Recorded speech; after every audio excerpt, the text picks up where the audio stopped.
debut melawan Australia di saat orang berekspektasi sangat tinggi, di saat dirinya berada di bayang-bayang Sintayong. Betul. Ini yang menarik karena pertandingan ini akan dipantau langsung oleh mantan pelatih tim nasional kita Sintayong, yang bahkan bikin acara nobar. Artinya ini akan sangat menegangkan debut buat seorang Patrick Kluivert. Ada satu tim yang merupakan pemuncak klasemen, Persib Bandung, tidak ada satupun pemain yang dipanggil. Ini yang menarik. Ya, ini menarik sebenarnya karena memang betul sekali bahwa Persib Bandung yang berada di puncak klasemen tidak ada satupun pemain yang dipanggil oleh Patrick Kluivert. Dan ini sering kejadian sebenarnya. Dalam timnas sebelumnya juga sebenarnya Persib Bandung jarang sekali mendapat tempat di timnas sebenarnya. Betul, dan harapan publik akan sangat besar gitu kan. Dan ini akan menjadi beban. Yang pertama seperti saya katakan dulu berulang kali, yang harus dilakukan Patrick Kluivert adalah keluar dari bayang-bayang Sintayong. Yang harus diingat adalah sebenarnya bahwa sejatinya gitu kan, kita dalam tanda kutip di babak ketiga Piala Dunia ini kita dalam posisi underdog. Dan kebetulan itu di awal, ya. Sekarang kita mewah nih. Tidak ada beban. Nah, itu dia makanya di awal kita itu underdog saat Sintayong. Sekarang kan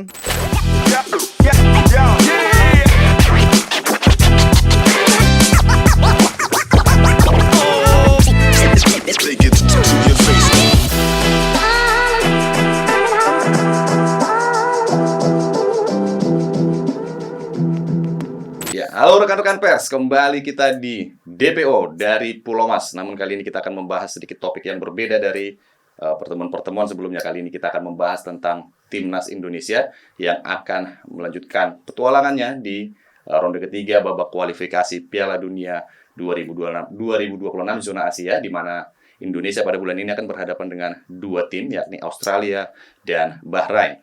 Bersama saya saat ini sudah ada DPO juga, Dewan Pengamat Sepak Bola, Bung Akmal Marhali, teman saya. Selamat datang Bung Akmal, apa kabar? Selamat datang juga dan selamat puasa ya. Selamat puasa ya, lancar ya sejauh ini ya? Alhamdulillah lancar. Baik, berarti dalam suasana puasa kita akan membahas tentang Timnas Indonesia, berarti nggak boleh gibah nih. Iya. Kita akan bicara fakta-fakta dan juga tentu saja kita akan bicara tentang analisis dari seorang pengamat sepak bola yakni Bung Akmal. Yang tentu saja kita akan mengawali dari bahwa ini adalah dua pertandingan yang cukup penting ya dengan Indonesia, di mana Patrick Kluivert juga sebagai pelatih baru menggantikan Sintayong.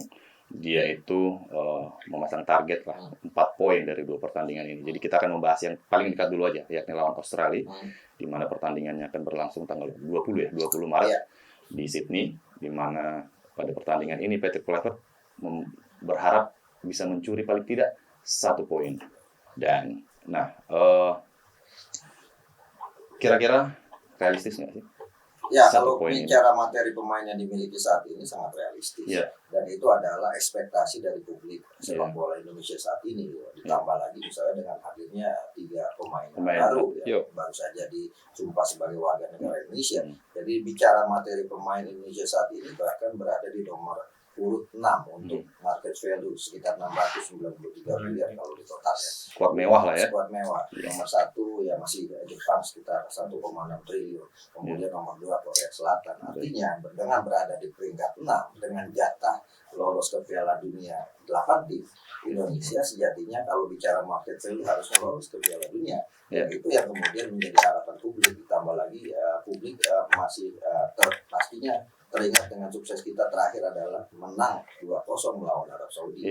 Kemudian di partai terakhir melawan Australia kita tahan mereka imbang 0-0 di GBK. Dan ketika itu belum ada Messingers, kemudian belum ada juga Kevin Dix. Ketika kita menahan Australia di GBK, artinya dengan materi pemain yang ada saat ini plus oleh Romani yang sudah bergabung, artinya komposisi pemain tim nasional Indonesia sangat layak dan pantas untuk bisa mencuri poin di kandang Australia. Di kandang sendiri aja kita bisa tahan 0-0 tanpa 3 pemain yang tadi saya sebutkan kan, Kevin Dix, kemudian Messingers dan juga oleh Romani. Sekarang 3 pemain itu ada plus 3 pemain baru yang kemungkinan akan langsung terbang ke Australia untuk bergabung dengan tim nasional kita di bawah arahan Patrick Kluivert. Jadi menurut saya realistis, hasil imbang, karena bagaimanapun ini akan menjadi kunci buat tim nasional Indonesia apakah punya kans untuk lolos langsung ke Piala Dunia sebagai runner up atau kita harus melewati fase babak keempat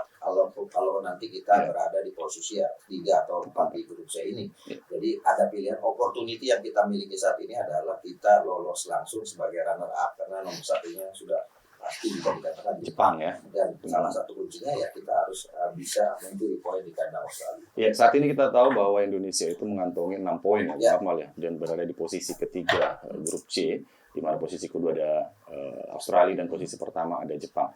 Dalam hitung-hitungan matematis dengan tambahan berapa? 4 poin dari Australia dan Bahrain, sebenarnya Indonesia nggak otomatis lolos juga. Maksudnya tidak otomatis langsung ada di posisi kedua karena masih ada Australia nanti yang akan menjadi pesaing, ada Arab Saudi juga. Tapi paling tidak akan memperbesar peluang Indonesia untuk bisa lolos otomatis tentu saja ke Piala Dunia 2026. Ya kalau harapan saya bahkan Indonesia bisa menang lawan Australia. Kalau Bahrain saja bisa menang di kandang Australia. Indonesia harusnya punya kemampuan yang sama.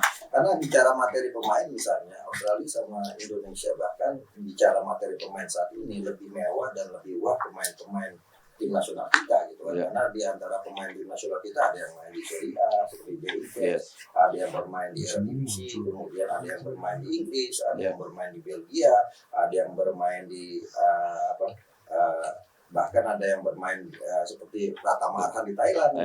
Sementara materi pemainnya Australia saat ini saya pikir tidak semewah ketika dulu eranya kayak Kiwal, Piduka. Rata-rata pemain mereka main memang di Eropa, tapi misalnya di Inggris di level 2-nya kompetisi Inggris. Artinya dari sisi kasta kompetisi kita ini lebih mewah dibandingkan Australia. Jadi menurut saya kemenangan ini akan menjadi satu hal yang super wah. Sekaligus buat Patrick Clifford ini akan menjadi tantangan berat ya. Debut melawan Australia di saat orang berekspektasi sangat tinggi, di saat dirinya berada di bayang-bayang Sintayong. Betul. Ini yang menarik karena pertandingan ini akan dipantau langsung oleh mantan tim nasional, pelatih tim nasional kita Sintayong, bahkan bikin acara nobar. Artinya ini akan sangat menegangkan debut buat seorang Patrick Clifford. Iya. Dan kita tahu juga bahwa Australia kehilangan setidaknya 5 pemain, tapi kita nanti akan membahas itu. Namun di depan kita saat ini kita bisa melihat Patrick Clifford sudah memanggil 27 nama plus 3 pemain yang sedang dalam proses naturalisasi, sudah menjadi resmi jadi WNI, tinggal menunggu alih federasi. Dan saya ingin tanyakan adalah ketiga pemain ini sebenarnya yang ini kan paling cepat nih kayaknya nih. Emil Audero, Dan James, sama Joey Pelupesi. Ini 16 berapa? Sangat singkat. Iya. Nah, ini sebenarnya kebutuhan dari Patrick Clifford atau ini cuma kebablasan sebenarnya? Kalau saya melihat dari sisi kita jumlahkan ini ada 18 pemain naturalisasi yang sekarang ada, atau pemain diaspora lah kita katakan yang ada di skuadnya Patrick Clifford, bahwa apakah ini memang sebuah kebutuhan tim atau cuma memang nggak ada lagi pilihan sebenarnya. Dia udah Patrick Clifford udah ngeliat di Liga 1, kita nggak punya pilihan nih, kita harus naturalisasi lagi atau seperti apa. Tapi kalau dari sisi posisi pemain, justru ini kan banyak posisi yang double-double. Misalnya posisi Dan James, kan dia posisinya bek kiri. Sementara di posisi bek kiri kita punya Verdon, kita punya juga Senpati Nama, kita punya juga Nathan Choaon yang bisa main di posisi itu, plus di pemain lokal kita misalnya ada Pratama Arhan. Artinya 5 pemain di posisi bek kiri ini kan sangat menumpuk dan sangat banyak sekali gitu. Kemudian misalnya di posisi yang didatangkan salah satunya adalah Joey Pelupesi. Menurut saya ini adalah posisi yang memang dibutuhkan oleh tim nasional posisi kita, tengah karena posisi ini posisi gelandang bertahan adalah posisi yang belum ada atau belum ideal dimiliki oleh tim nasional kita. Setelah Jairo kabarnya susah ya untuk susah, karena saya katakan bahwa Jairo dari awal agak susah karena yang pertama dia statusnya juga keturunannya bukan lagi keturunan langsung. Yang kedua dia juga sudah pernah bermain dengan tim nasional Belanda, itu agak susah untuk di level senior. Nah, yang kebutuhan paling utama kita sebenarnya ya posisi striker itu. Jadi sebenarnya kalau mau dibilang ada posisi yang menumpuk, ada di sana. Nah, entah kalau nanti Clifford dengan Alex Pastor punya strategi lain dengan menyulap pemain itu dari posisi asalnya ke posisi lain, itu bisa jadi suatu terobosan baru, karena buat sepak bola Belanda total football itu posisi tidak menentukan gitu. Kalau dimanapun mereka harus main, mereka harus bermain total football. Ada pemain-pemain yang biasanya main di posisi back, justru ada yang dimainkan sebagai gelandang misalnya, dan itulah total football. Kita ingin lihat terobosan itu dari Patrick Kluivert. Apakah memang mungkin kalau kita melihat dari tambahan pemain 3 pemain naturalisasi yang memang ada di beberapa sektor yang selama ini sebenarnya sudah cukup baik ya, seperti sektor kiri, back kiri itu ada Calvin Verdong yang tidak tergantikan. Apakah memang ini mungkin ya sebagai sebuah upaya dalam membuat kedalaman skuad di timnas itu lebih baik lagi, karena memang ada beberapa pemain juga yang sudah mengantongi kartu kuning, dan pada pertandingan melawan Australia kita juga akan kehilangan 2 pemain, ada Ivar Jenner dan juga Ragnar Ortmann ya. Dan mungkin apakah memang ke arah sana gitu, apakah? Ya, harapannya memang seperti itu, harusnya yang datang kemudian adalah berdasarkan kebutuhan, tapi kan pelatihnya berganti juga, kebutuhan pelatih pastinya akan berganti. Apakah ini akan terus dilakukan? Nah, ini yang menjadi tanya besar. Kalau menurut saya adalah mungkin harus ada batasan juga program naturalisasi kita dengan menghadirkan pemain-pemain diaspora. Jangan sampai kemudian akhirnya kita memfasilitasi pemain-pemain diaspora untuk masuk ke Indonesia, akhirnya menjadi api dalam sekam gitu kan, akan jadi sumber konflik berikutnya ke depan di sepak bola kita atau di tim nasional kita. Bahkan saya melihat gini, saya ada satu hal yang ingin saya kritik adalah bahwa Patrick Kluivert ini ingkar janji menurut saya gitu kan.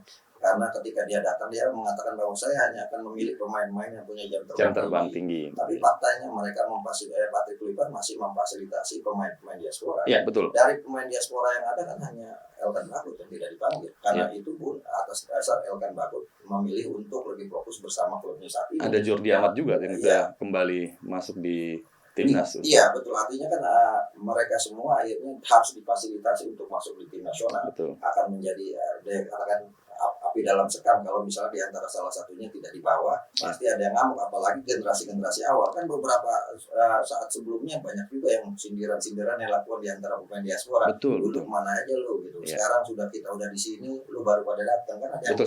Saya juga kemarin agak sedikit ketika ada rapat Komisi 10 dan Komisi 13 ya, yang untuk membahas naturalisasi, justru yang berkembang itu yang viral kan komentar Ahmad Dhani itu, yang komentar yang out of the box. Out of the box jauh banget kayaknya. Dan sebenarnya itu satir, saya setuju gitu. Tapi kalimat satir yang menggambarkan bahwa sejatinya mau sampai kapan kita melakukan ini, itu aja gitu. Jika kemudian daripada ini mendingan daripada terus-terusan menarik orang untuk datang ke Indonesia, ya lebih baik kawin. Ya, banyak persepsi sebenarnya atas komentar ya, atas banyak persepsi komentarnya padanya, ada yang satir, ada yang memang mengatakan bahwa oke, itu mungkin salah satu yang bagian daripada genetik dan segala macam. Tapi kalau saya berpikir bahwa ada satu hal yang memang kurang kemarin dibahas dalam pembahasan Komisi 10 dan Komisi 13 itu, bahwa kita tidak fokus lagi dengan masalah pembinaan dan segala macam ya. Kita sekarang lebih fokus dengan naturalisasi, dan tentu saja ada satu juga yang menjadi hal yang kemarin tidak sempat ditanyakan, bahwa ada beberapa pemain yang memang sebelumnya tidak ingin membela timnas Indonesia. Betul. Dan akhirnya memilih untuk bergabung dengan timnas Indonesia. Ini kan kita perlu tahu sebenarnya motivasinya apa gitu.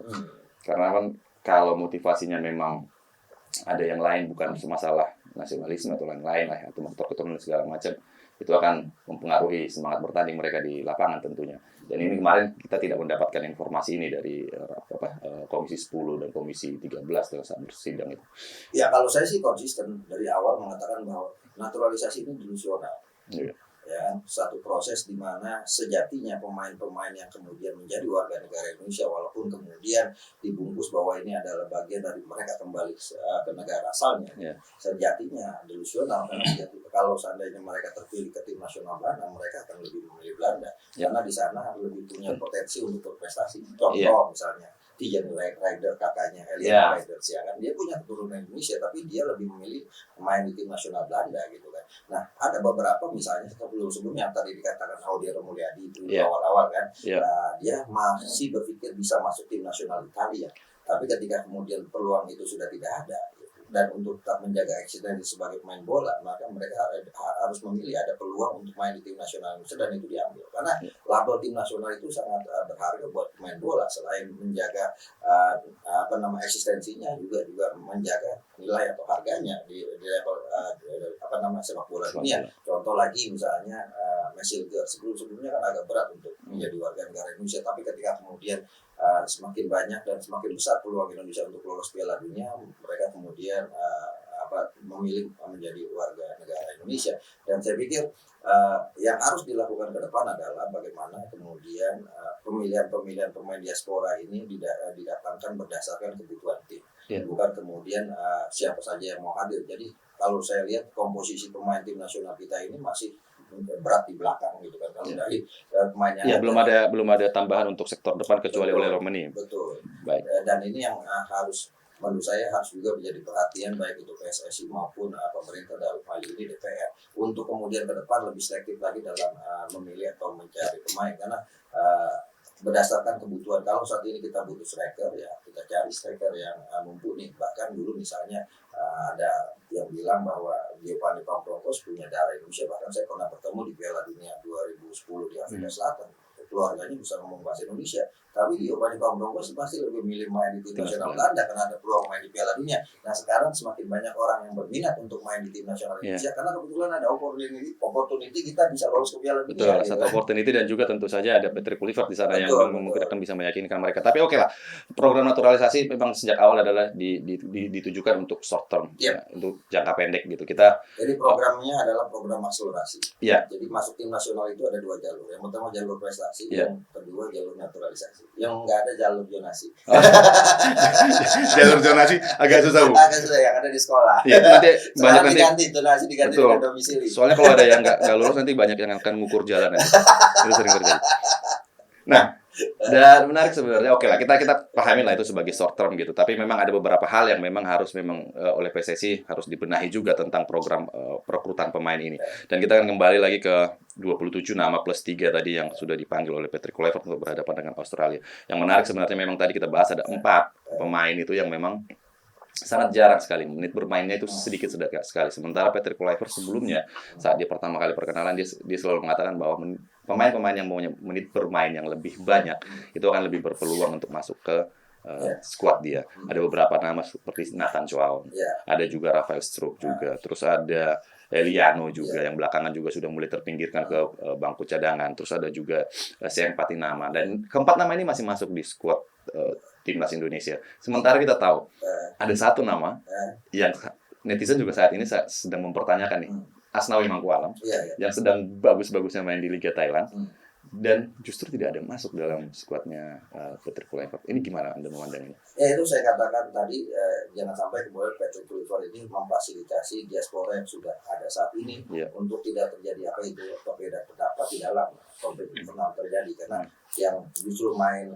menit bermainnya sedikit saat ini kan mereka adalah generasi awal yang menjadi pemain tim nasional Indonesia atau memilih untuk menjadi warga negara Indonesia seperti tadi disebutkan kan. Ada misalnya Nathan Chow, kemudian Rafael Struijk, kemudian Seng Patinama. Bahkan kalau kita lihat tetap masuk ke tim nasional, seorang Sandy Walsh bahkan pindah dari Belgia ke Jepang untuk kemudian mendapatkan jam bermain. Nah, saya tadi mengatakan itu sepertinya Patrick Kluivert itu terjanji dengan pernyataan bahwa dia akan memanggil pemain-pemain yang punya jam terbang. Kalau kita bicara jam terbang misalnya, Asnawi Mangkualam lebih punya jam terbang itu kan dibanding misalnya dalam tanda kutip Nathan Chow saat ini yang tidak banyak bermain bersama klubnya, atau Rafael Struijk yang belakangan juga tidak mendapat tempat di Brisbane Roars. Termasuk misalnya diantaranya selain pemain-pemain keturunan adalah pemain-pemain lokal kita. Saya lebih memilih misalnya Beckham Putra atau kemudian Yaakob Sayuri untuk kemudian daripada memilih Hoki Caraka gitu. Karena kita lihat misalnya Hoki Caraka jumlah golnya benar 3, tapi permainannya tidak begitu tidak begitu stabil bersama PSS Sleman saat ini. Bahkan timnya ini saat ini sedang berjuang di zona degradasi. Ada satu tim yang merupakan pemuncak klasemen, Persib Bandung, tidak ada satupun pemain yang dipanggil. Ini menarik sebenarnya karena memang betul sekali bahwa Persib Bandung yang berada di puncak klasemen tidak ada satupun pemain yang dipanggil oleh Patrick Kluivert.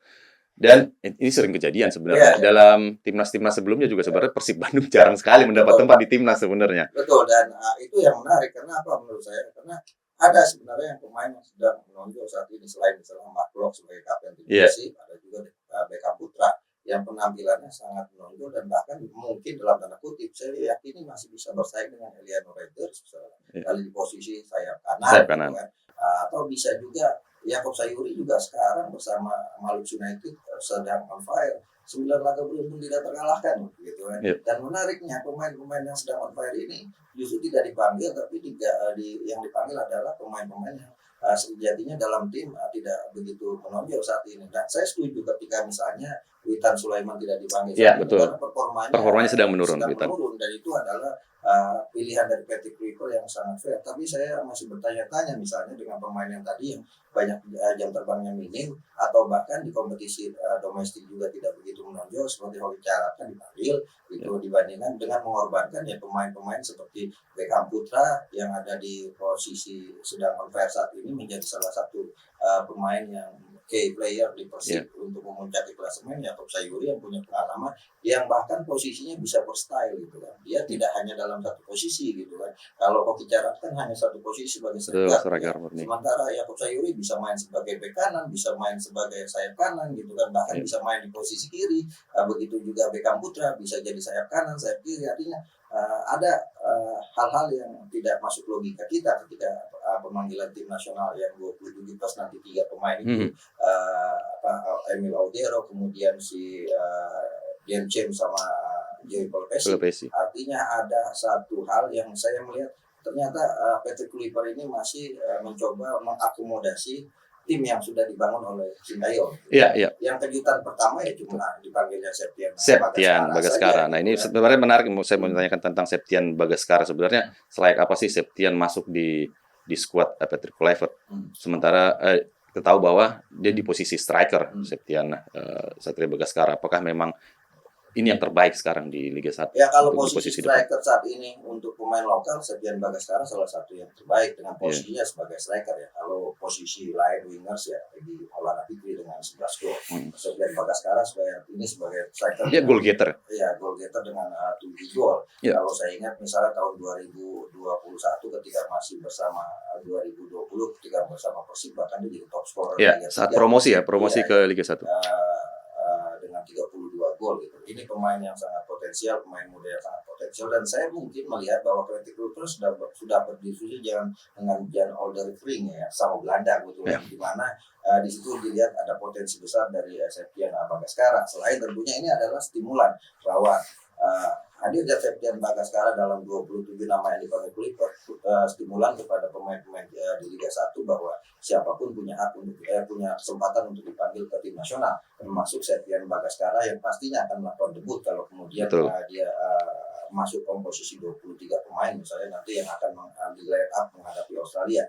Nah ini sebenarnya gambaran penting yang saya juga pemain ini pemain yang sangat potensial menurut saya dengan berada di ranking 1 untuk khusus pemain lokal ya, dengan daftar jumlah gol saat ini yang dimiliki 7 gol, kemudian asisnya juga sangat bagus dan penampilan bagus. Bahkan Jan Oldervring menjamin bahwa Kluivert ketika buntu untuk bisa mencetak gol maka masukkanlah Septian Bagaskara. Itu yang dikatakan oleh Rickering yang menggambarkan bahwa sejatinya Septian Bagaskara ini adalah super sub dari Alex Martin di Dewa United. Artinya ini kebutuhan yang mungkin ketika nanti melawan Australia ada situasi kita buntu untuk melakukan tekanan, maka Rickering menyatakan pemain yang paling cocok untuk masuk di posisi kita untuk memberikan perubahan adalah Septian Bagaskara, dan mungkin itu yang kemudian rekomendasi yang akhirnya diambil oleh Kluivert menurut saya. Ya, jadi sebenarnya ya kalau bisa dikatakan, kalau orang mengatakan bahwa ini memang tidak ada jauh beda dengan skuad yang sebelumnya dimiliki oleh Sintayong, ya betul sekali, karena memang agak riskan juga sih sebenarnya kalau merombak total seluruh tim dan menggantikan dengan pemain-pemain baru. Tentu saja itu kan sangat beresiko, apalagi mereka hanya punya waktu berapa? 16 pemain berkumpul di Australia.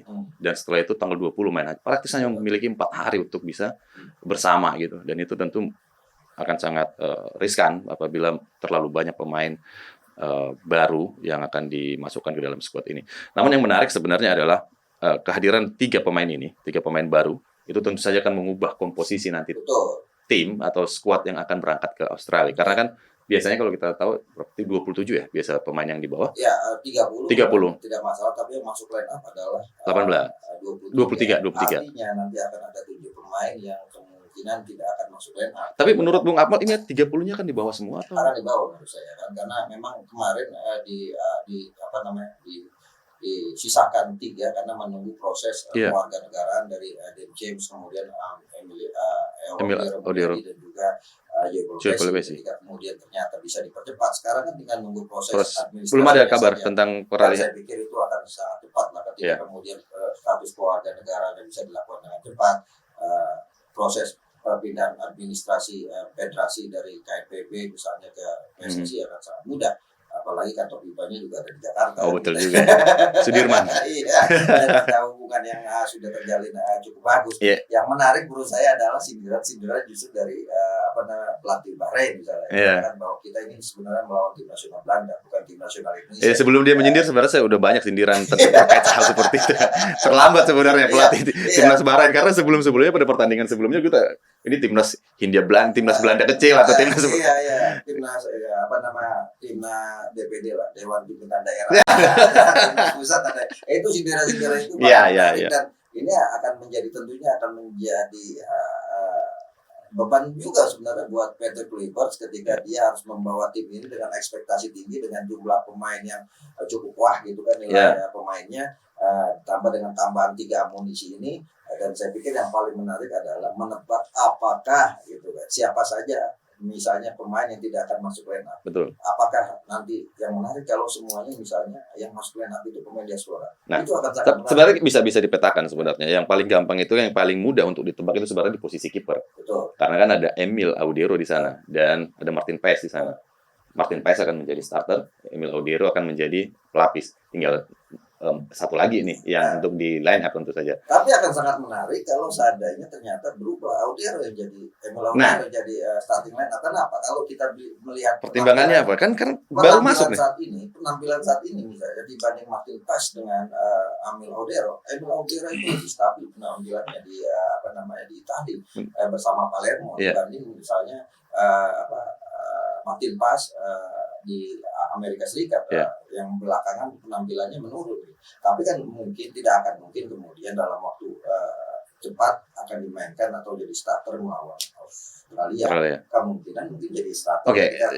Untuk Australia pasti Martin Paes lah ya, masih Paes karena memang waktunya masih singkat. Tapi tidak ada yang tidak mungkin gitu kan. Bisa aja jadi kejutan karena bagaimanapun misalnya kalau dari dua ini adalah kiper yang bagus. Tapi sekarang ini ada kemudian difasilitasi untuk menjadi warga negara, kemudian mereka tidak main, akan sangat menarik kan, akan menjadi problem sendiri, pasti akan ada kecewaan. Karena pastinya ketika mereka memutuskan untuk pindah warga negara menjadi warga negara Indonesia, salah satu yang mereka pertanyakan apakah saya akan menjadi pemain di. Nah ini sebenarnya selama ini nggak bisa kita raba gitu karena memang nggak ada yang memberi keterangan apakah memang pemain-pemain ini didatangkan mereka tuh udah punya komitmen akan bersedia bersaing sehat gitu loh, akan bisa menjadi pelapis ketika suatu saat nanti ada pemain baru datang. Itu belum pernah ada yang ini kan menurut saya salah satu problem yang akan dihadapi oleh Patrick Kluivert. Ya betul. Persaingan di internal tim gitu kan, yang kemudian saling sikut. Misalnya ada generasi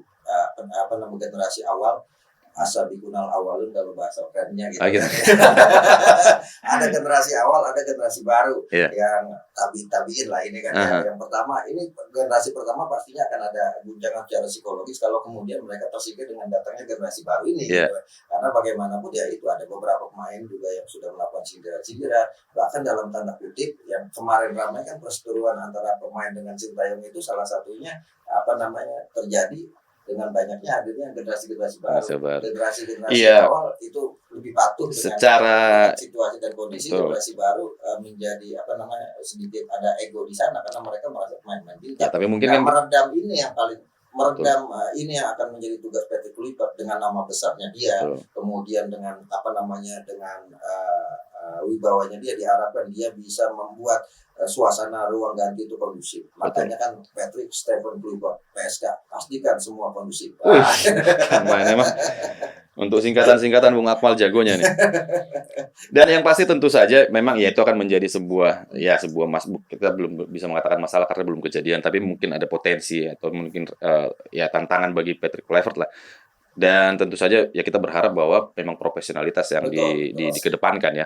Dan yang menarik juga sebenarnya ini adalah sebagai laga debut bagi Patrick Kluivert, dan ini tentu juga akan memberikan beban yang cukup berat juga terhadap Patrick Kluivert, walaupun dia sebenarnya sudah punya pengalaman cukup banyak main dimanapun dan sudah melatih beberapa tim dan negara tentu, tapi dengan ekspektasi yang cukup besar seperti itu, bahwa mendapatkan poin dari Australia, terus tambahan 3 pemain baru juga, dan semua keinginan Patrick Kluivert sepertinya sudah dipenuhi oleh PSSI, kecuali mungkin ya di tag oke lah, nggak terlalu, aku pikir sih nggak terlalu signifikan dengan pertandingan lawan Australia.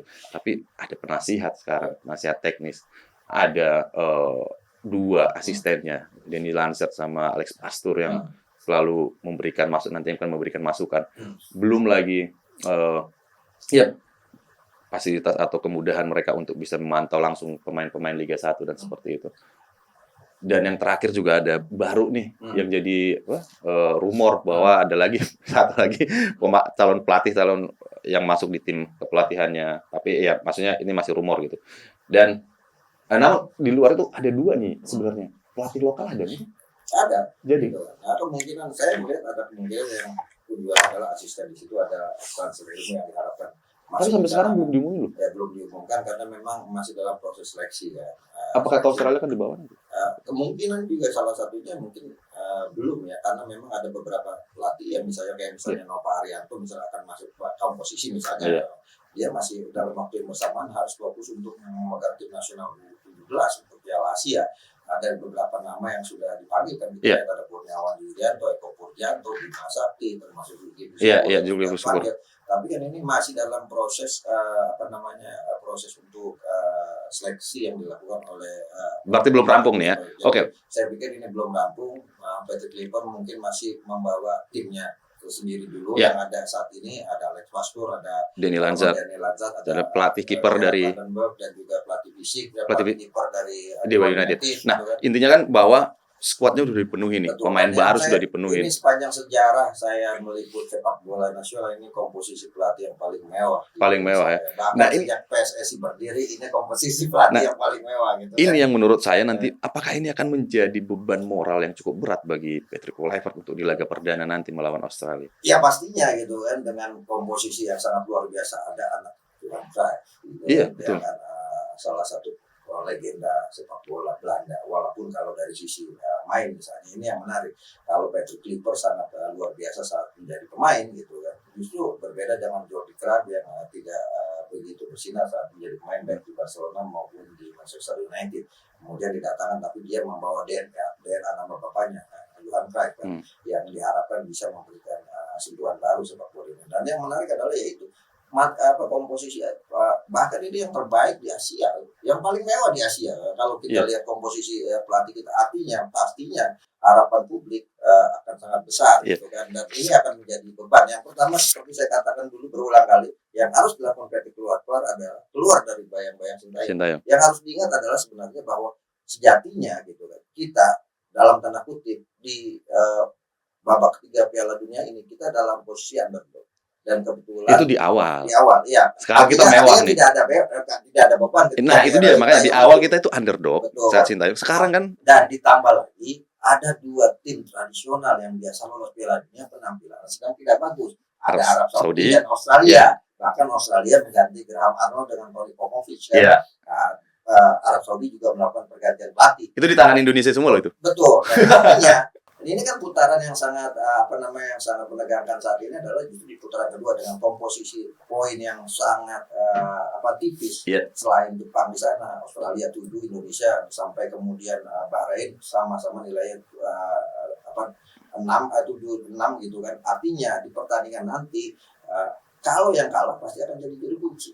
Yang menang pasti akan kalah. Nah, ini kan persaingan. Yang membuat sangat ketat. Kalau saya realistisnya gitu kan, ada opportunity kita jadi runner up kalau kita bisa menang lawan Australia gitu kan, kemudian menang lawan Bahrain dan menang lawan China karena kita jadi tuan rumah, itu akan kita bisa jadi runner up. Kalaupun tidak, kita akan peringkat 3-4. Tapi menurut saya yang harus realistis ya, kita bisa posisi 3-4 untuk lolos ke babak keempat. Untuk sisi objektif ini akan akan lebih realistis lah dibanding kita terlalu bermimpi untuk lolos sebagai runner up, karena kalau sampai harapan itu, ekspektasi itu nggak sampaikan. Sakitnya itu di sini. Iya, nancep ya. Dan sebenarnya kan kita lagi mengejar mimpi sebenarnya. Ini bukan mengejar. PSSI juga tidak menargetkan bahwa lolos 2026 kan, betul kan? Kalau dari PSSI ya. Betul. Tapi kan kadung katanya bahwa kita ada peluang. Mimpi masyarakat harus kita kejar ya. Caranya dengan seperti itu. Nah tadi PSSI sudah melengkapi komposisi pelatih dari Patrick Kluivert dengan asistennya yang bukan kaleng-kaleng tentu saja. Terus ada pasokan 3 pemain baru yang dikebut, proses naturalisasinya sangat cepat, yang paling cepat yang sudah pernah ada selama ini. Dan sekarang bahkan saya menyebut gini, Bung Marco, ini duplikasi dari tim nasional Indonesia 1938. Ya ketika kita main di Piala Dunia dengan nama Hindia Belanda. Kenapa saya katakan itu? Pelatihnya sama-sama dari Belanda juga, Johan Mastenburg waktu itu ya. Dan materi pemainnya juga hampir mirip saat ini. Ada pemain dari Indonesia, misalnya dari Pribumi, Ahmad Musawir gitu kan. Dan juga ada banyak juga pemain yang berdarah Belanda waktu itu. Hampir mirip dengan sekarang. Ya moga-moga ini bagian dari menapaktilasi kemungkinan kita lolos Piala Dunia 1938 ketika itu namanya Hindia Belanda, sekarang bernama Indonesia. Moga-moga. Tentu saja kita doakan Indonesia bisa lolos ke Piala Dunia. Namun tentu saja kita akan menganalisis juga tentang kekuatan timnas Indonesia di bawah Patrick Kluivert, di mana tadi sudah ada 27 nama plus 3 pemain. Kira-kira nih, kalau kita bicara prediksi line up lah, mungkin kita dari belakang nih, dari posisi penjaga gawang. Ini kan ada 4 lah sekarang, ada Nadio, terus yang dari ada Audero juga, terus ada Martin Paes, sama satu lagi Hernando Ari. Betul. Nah ini kan berarti kita masih, ya kalau saya sih masih ke Martin Paes sih. Ya kemungkinan untuk partai melawan Australia masih Martin Paes. Kemungkinan untuk debut Emil Audero akan terjadi ketika Indonesia melawan Korea. Tapi ini semua keputusan pastinya akan sangat tergantung dari rekomendasi pelatih kiper. Di antara pelatih kiper-kiper yang ada saat ini, siapa yang paling siap gitu ya. Artinya kalau dari hitungan yang tadi Anda sebutkan, kiper ya nomor 1 saat ini Martin Paes, karena dia bisa dibilang kiper pertama menjadi paling tidak menit bermainnya di timnas Indonesia udah lebih banyak ya. Istilahnya komunikasi di antara pemain, khususnya di lini belakang sudah berjalan baik. Martin Paes masih nomor 1, kemudian nomor 2 ya Audero Mulyadi. Nomor 3 kemungkinan Hernando Ari itu menurut saya. Ya, berarti kita Nadio kemungkinan tidak akan masuk line up ketika Indonesia melawan Australia. Oke, baik, intinya starting line up nanti akan dihuni oleh Martin Paes. Oke.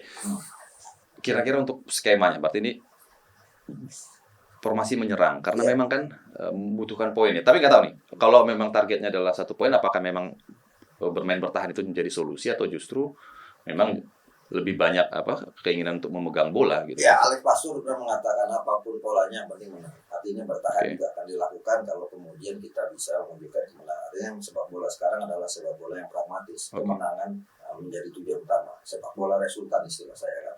Tidak perlu bermain dengan permainan indah dan sebagainya seperti era Brazil dulu.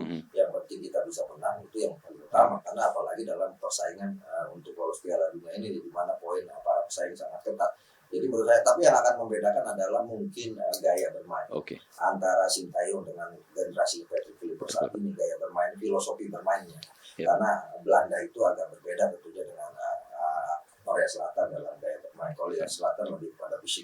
Sementara misalnya Belanda dengan total footballnya lebih kepada bukan ball position, lebih bermain lebih simpel gitu. Dengan bola-bola intinya lebih banyak memegang bola ya. Tidak banyak berlari istilahnya seperti itu kalau lebih efisien jatuhnya. Jadi kalau menurut saya komposisi belakang ini kita sebenarnya punya komposisi belakang yang cukup kuat Oke, di lini belakang kira-kira akan tetap menggunakan 4 ya? Berarti ya, kalau 4 berarti di lini dari kiri dulu nih. Dari kiri Calvin Perdong apa si Dan James ya? Ya kemarin ketemu timnya itu kan tapi Perdong nggak main. Dan James cetak gol 1. Saya pikir agak riskan untuk langsung menurunkan seperti halnya menurunkan Audero saat ini, karena bagaimanapun dia harus perlu adaptasi, kemudian aklimatisasi serta mengenal karakter teman-teman terlebih dahulu. Kemungkinan kalau kemudian Dan James dimasukin mungkin sebagai pemain pengganti, saya masih melihat Calvin Perdong menjadi pilihan utama saat ini. menariknya kemarin mereka harusnya sempat bertemu nih. Cuma sayangnya Calvin Verdong akumulasi, jadi dia nggak main. Ya, yang main bicara Ben James, bicara pengalaman Kevin Verdong ya? pengalaman karena usianya lebih senior dibandingkan Ben James. Ben James 24 ya? Iya, sementara Kevin Verdong udah hampir 27. Oh iya benar.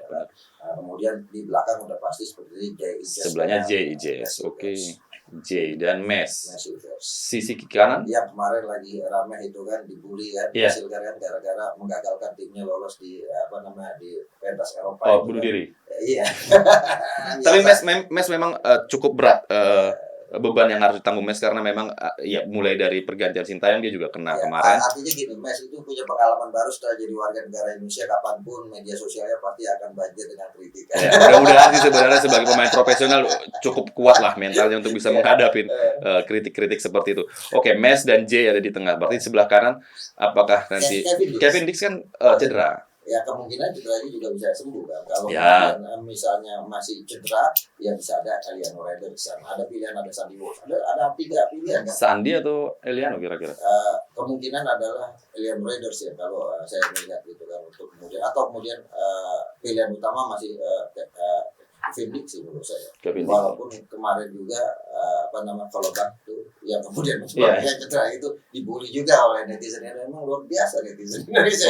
Kita pemain ke-12 itu cukup luar biasa. Sampai akhirnya Kevin Dix memberikan klarifikasi bahwa itu bukan disebabkan oleh lawan karena salah jatuh gitu. Inilah yang menarik dari sepak bola Indonesia, sampai kemudian Bahrain pun minta untuk diawasi agar jangan sampai bullying terjadi luar biasa di dunia maya, apalagi di dunia nyata. Iya, sebenarnya tekanan dari para penggemar sepak bola itu sangat dibutuhkan tentu saja sebagai pemain ke-12, tapi tentu saja kita harus berhati-hati jangan sampai kebablasan karena memang beberapa kali kita juga itu tadi kemarin terakhir adalah Kevin Dix yang kita beberapa netizen menyerang pemain Chelsea yang dianggap mencederai Kevin Dix, tapi ternyata Kevin Dix juga bilang kan bahwa enggak, ini semua tentang sepak bola. Jadi menurut saya Kevin Dix kalaupun kemudian tidak bisa main ya penggantinya Sandy Walsh.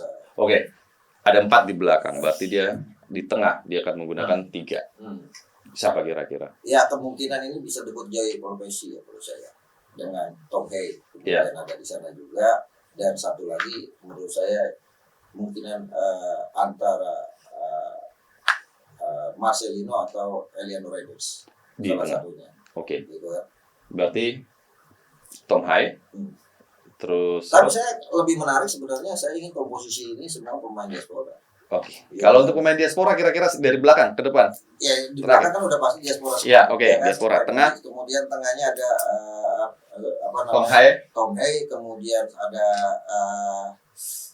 tadi saya katakan Pelopesi, plus satu lagi ya Nathan Joan karena Ivan Jenner cedera akumulasi. Oke. Nathan Joan di posisi depan. Posisi depan yang pertama oleh Romani sudah pasti, kemudian Rafael Strike di kanannya Eliano Raiders karena orang bangun kalkulasi juga tidak bisa main. Jadi simulasi itu akan menjadi sejarah buat sepak bola dunia bahwa ada satu tim nasional di Piala Dunia yang tampil dengan pemain keturunan, bahkan mengalahkan Maroko, mengalahkan Prancis itu.